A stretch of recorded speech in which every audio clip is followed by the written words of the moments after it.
Halo, selamat pagi semuanya. Selamat bertemu kembali dengan saya Endoksia Sherly Aman dari kelas 2020B Keperawatan Universitas Katolik Indonesia Santo Paulus Ruteng.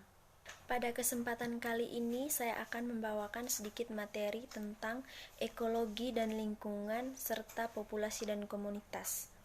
Untuk tidak memperpanjang waktu, saya akan segera memaparkan materi. Yang pertama, pengertian ekologi dan lingkungan.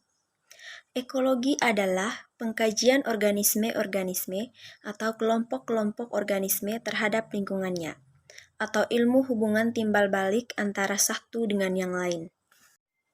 Berbagai kajian tentang interaksi telah berkembang pesat dan menghasilkan spesialisasi cabang-cabang ilmu seperti interaksi organel-organel sel dan sel-sel dipelajari dalam biologi sel. Jaringan-jaringan dipelajari dan histologi. Interaksi organ-organ, sistem dan sistem organisme dipelajari dalam anatomi dan fisiologi. Interaksi populasi-populasi, komunitas, dan ekosistem dipelajari dalam ekologi. Mengkaji ekologi tidak dapat dipisahkan dengan pembahasan tentang energi-energi dalam ekosistem. Yang kedua, pengertian lingkungan hidup. Lingkungan adalah kombinasi antara kondisi fisik yang mencakup keadaan sumber daya alam seperti tanah, air, energi surya, mineral, serta flora dan fauna yang tumbuh di atas tanah maupun di dalam lautan dengan kelembagaan yang meliputi ciptaan manusia, seperti keputusan bagaimana menggunakan lingkungan fisik tersebut. Perilaku manusia dapat bersifat lintas disiplin menurut persoalan lingkungan yang dihadapi. Ilmu lingkungan dapat berorientasi lintas disiplin dengan ekonomi, sosiologi, kesehatan, psikologi, geografi, geologi, dan sebagainya. Botani atau ilmu tumbuhan adalah contohnya itu merupakan kemurnian ilmu. Masalah lingkungan harus dirumuskan secara jelas apa yang dipersoalkan atau what, mengapa sesuatu yang dipersoalkan terjadi, dan bagaimana mengatasinya.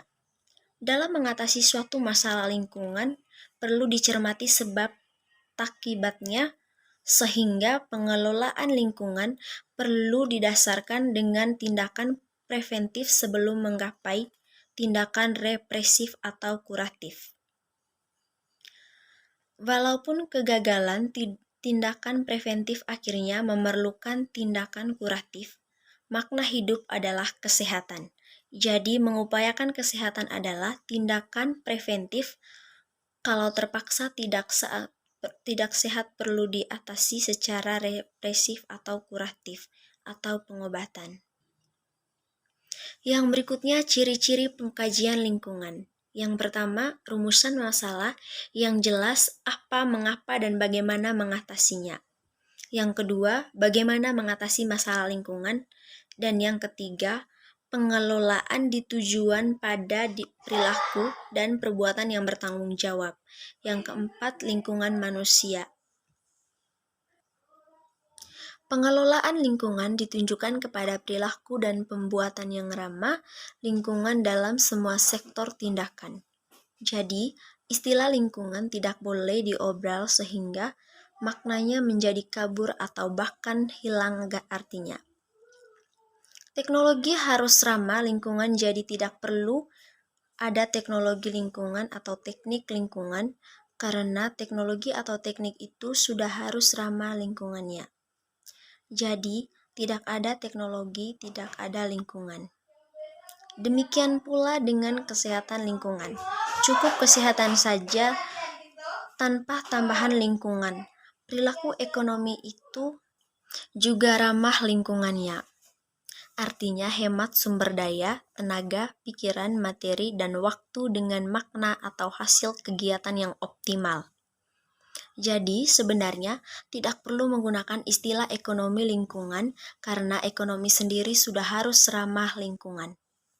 Ekonomi juga berarti hemat, harus menyimpan atau menabung dan berbagi adil pada siapapun yang juga memerlukannya. Yang berikutnya populasi dan komunitas. Populasi merupakan kumpulan individu-individu organisme di suatu tempat yang memiliki sifat-sifat serupa, mempunyai asal-usul yang sama, dan tidak ada yang menghalangi anggota-anggota individunya untuk berhubungan satu sama lain. Mengembangkan keturunan secara bebas, individu-individu itu merupakan kumpulan-kumpulan yang heteroseksual. Apabila populasi yang individu-individu anggotanya bertambah atau berkurang karena migrasi, maka perubahan itu secara positifnya dapat diisi oleh keturunannya. Misalnya kelahiran atau natalitas yang harus terjadi. Yang berikutnya, macam-macam penyebaran populasi dan komunitas. Yang pertama, penyebaran teratur atau seragam di mana individu-individu terdapat pada tempat tertentu dalam komunitas. Penyebaran ini terjadi bila ada persaingan yang keras sehingga timbul kompetisi yang mendorong pembagian ruang hidup yang sama. Yang kedua, penyebaran secara acak atau random, di mana individu-individu menyebar dalam beberapa tempat dan mengelompok dalam tempat lainnya. Penyebaran ini jarang terjadi. Hal ini terjadi jika lingkungan homogen.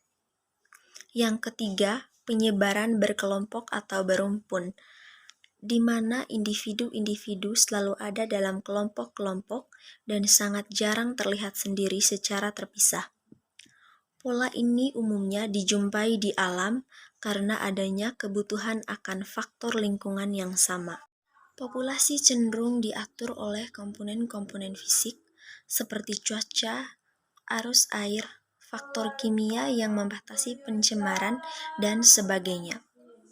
Dalam ekosistem yang mempunyai keanekaragaman rendah atau ekosistem yang menjadi sasaran gangguan-gangguan luar yang tidak dapat diduga.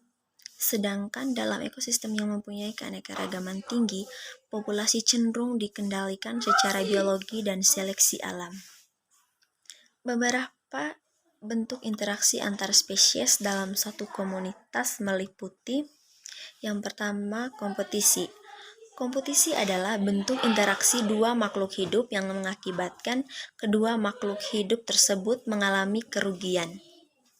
Kebutuhan hidup yang sering direbutkan pasangan untuk kawin. Bentuk kompetisi yang terdiri dapat berupa kompetisi intraspesifik. Yang kedua, predasi. Di dalam sebuah interaksi antar makhluk hidup, terdapat hubungan suatu spesies memakan yang lain. Dalam hal ini, konsumennya disebut predator, sedangkan spesies yang dimakan dikenal sebagai mangsa. Predator atau Latin atau preda atau mangsa adalah makhluk hidup yang memperoleh sumber-sumber yang diperlukan dengan memakan makhluk hidup lain. Yang ketiga, simbiosis. Hubungan yang dekat antara dua spesies makhluk hidup berbeda disebut simbiosis, yang berarti hidup bersama. Interaksi simbiotik meliputi untuk parasitisme, komensalisme, dan mutualisme. Simbiosis parasitisme merupakan bentuk interaksi yang dapat menyebabkan satu pihak mendapat keuntungan, sedangkan pihak yang lain menderita kerugian. Yang kedua, simbiosis komensalisme merupakan bentuk interaksi yang menyebabkan satu pihak mendapatkan keuntungan, sedangkan yang lain tidak terpengaruhi. Yang ketiga, simbiosis mutualisme. Mutualisme merupakan bentuk interaksi yang menyebabkan kedua spesies sama-sama mendapat keuntungan. Interaksi mutualisme kadang-kadang disebut juga dengan simbiosis obligat. Dari materi yang telah saya paparkan, kita dapat menyimpulkan bahwa ekologi berarti rumah atau tempat untuk hidup. Ekologi juga berarti pengkajian organisme-organisme atau kelompok-kelompok organisme terhadap lingkungannya, atau ilmu hubungan timbal balik antara satu organisme dengan organisme lainnya. Sedangkan lingkungan adalah kombinasi antara kondisi fisik yang mencakup keadaan sumber daya alam seperti tanah, air, energi surya, mineral, serta flora dan fauna yang tumbuh di atas tanah maupun di dalam lautan dengan kelembagaan yang meliputi ciptaan manusia, seperti keputusan bagaimana menggunakan lingkungan fisik tersebut. Baik, itu saja materi dari saya. Semoga dapat bermanfaat untuk kita semua. Terima kasih.